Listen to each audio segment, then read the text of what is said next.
और डिलीवरी की हमने बात छेड़ी थी, शानदार तेज़ी यहाँ पर आफ्टर रिजल्ट्स देखने को मिल रहे हैं।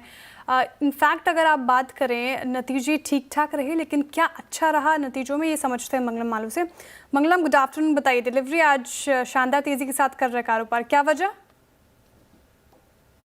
डिलीवरी काफ़ी तेज़ी से स्टॉक बढ़ रहा है। नंबर्स के पहले भी स्ट्रीट काफ़ी ऑप्टिमिस्टिक था और नंबर्स के बाद तो लॉन्ग पोजीशंस काफ़ी बढ़ गई है स्टॉक में, और उसका रीज़न है, अगर आप देखें तो रेवेन्यू 5.5% ग्रोथ हुई है, बहुत बड़ी बात नहीं है। और फर्स्ट क्वार्टर सीजनली उनके लिए काफ़ी वीक रहता है, पर ऑपरेशनल इंप्रूवमेंट जो कंपनी ने दिखाया है वो काफ़ी दर्शनीय है। 50% के ऊपर एबिटा ग्रोथ आया है, मार्जिन भी काफ़ी स्ट्रॉन्ग है, 4.5% जो है वो 6.5% में तब्दील हो गए हैं, और जो नेट प्रॉफिट है वो भी करीब 70% से बढ़ा है। आप 54 करोड़ का जो नेट प्रॉफिट है वो 91 करोड़ हो गया है। एक्सप्रेस पार्सल बिजनेस, वहाँ रेवेन्यू 10% ग्रो किया है, वॉल्यूम 14%, मार्जिन थोड़े कम है, पर कंपनी ने कहा है कि वो 17-18% के आसपास आ जाएंगे इस साल के एंड तक।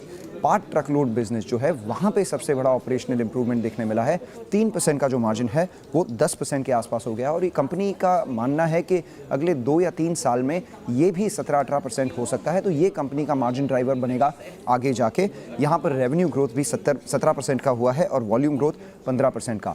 आगे जाके वो चाहते हैं कि ई कॉमर्स का जो बिज़नेस है वो करीब 15% से इंडस्ट्री ग्रो करे, और इसमें कंपनी की जो मार्केट शेयर है वो बरकरार रहे, ना कि गिरे और बढ़े भी, क्योंकि उन्होंने ई-कॉम एक्सप्रेस का एक्विजिशन अपने बुक्स में अभी लाया है।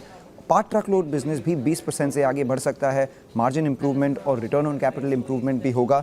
और सप्लाई चेन सॉल्यूशंस जो कंपनी का इस क्वार्टर में थोड़ा सा वीक परफॉर्मेंस था, वो मानते हैं कि आगे जाके ये भी 1800 से 2000 करोड़ के रेवेन्यू और करीब 12% सर्विस एबिटा मार्जिन्स हो सकती है इस बिज़नेस में। तो आगे जाके डिलीवरी में ग्रोथ प्रॉस्पेक्ट्स काफ़ी स्ट्रॉन्ग दिखा रहे हैं मैनेजमेंट कमेंट्री को देखकर, और उनका जो फर्स्ट क्वार्टर ऑपरेशनल परफॉर्मेंस है वो भी काफ़ी सराहनीय रहा है। इसलिए डिस्पाइट कि स्टॉक आगे चल चुका है नंबर्स के पहले, कंटिन्यू कर रहा है ऊपर बढ़ते हुए। पर एक चीज़ ध्यान रखिएगा, डिलीवरी अपने पीक से काफ़ी तेज़ी से गिरा है स्टॉक, और हर समय जब ये स्टॉक बढ़ता है तो एक चीज़ ये होती है कि जो इंस्टीट्यूशनल शेयर होल्डर्स हैं डिलीवरी के, वो अपना माल जो है ऑफलोड करने को देखते हैं, तो इन 2 चीज़ों को मद्देनज़र रखिए। ओके, डिलीवरी शानदार नतीजे और स्टॉक 6.5% की तेज़ी के साथ डे हाई पर कारोबार करता हुआ नजर आएगा। इस साल में अब तक अगर आप देखिए 30% से ज़्यादा का रिटर्न इसने दे दिया है। 52 वीक हाई पर, अपने ऑल टाइम हाई पर डिलीवरी नजर आएगा फिलहाल, और रिजल्ट्स ठीक थे। ब्रोकरेजेस सुबह काफ़ी बुलिश साउंड कर रहे थे, 500 रुपये प्रति शेयर तक के टारगेट प्राइस आए हैं, जो कि ज़्यादा दूर नज़र नहीं आ रहा, और पॉजिटिव भी बातें कही गई है। जिस तरीके से ग्रोथ प्रॉस्पेक्टस पर कंपनी काम कर रही है, ई कॉमर्स ग्रोथ को लेकर काफ़ी पॉजिटिव है और ऑप्टिमिस्टिक है, तो मैनेजमेंट की कमेंट्री ने कहीं ना कहीं बूस्ट किया है। डिलीवरी आपके रडार पर है क्या शरद जी? जिस तरीके से आज तेज़ी देखने को मिली और साल में अब तक भी रिटर्न शानदार दिए हैं इसने, और मंगलम भी मेंशन कर रहे थे कि तेज़ी के बावजूद रिजल्ट के बाद फिर भी रिएक्ट किया है स्ट्रीट ने। हाँ जी, बिल्कुल मेरे हिसाब से डिलीवरी एक स्केल का प्ले है, और जिस तरीके से बड़े ट्रक्स वगैरह का यूजेज इन्होंने अपनी फ्लीट में अडॉप्ट किया है, और जिस तरीके से ब्रॉडर इंफ्रास्ट्रक्चर चेंज हो रहा है लॉजिस्टिक्स के इर्द-गिर्द, और ई-कॉमर्स से रिलेटेड डिमांड में जिस तरीके की ग्रोथ एक्सपेक्टेड है, प्लस ट्रेडिशनल जो लॉजिस्टिक सर्विसेज है वहाँ पे भी ये एंटर कर रहे हैं, 3PL 4PL पे फोकस लगातार बढ़ता जा रहा है। तो मुझे लगता है डिलीवरी एक स्केल का प्ले है। फ्लिप साइड पे आप सिर्फ ये कह सकते हैं कि थोड़ा-सा वैल्यूएशन हो सकता है अब फेयर टू स्क्वायर है।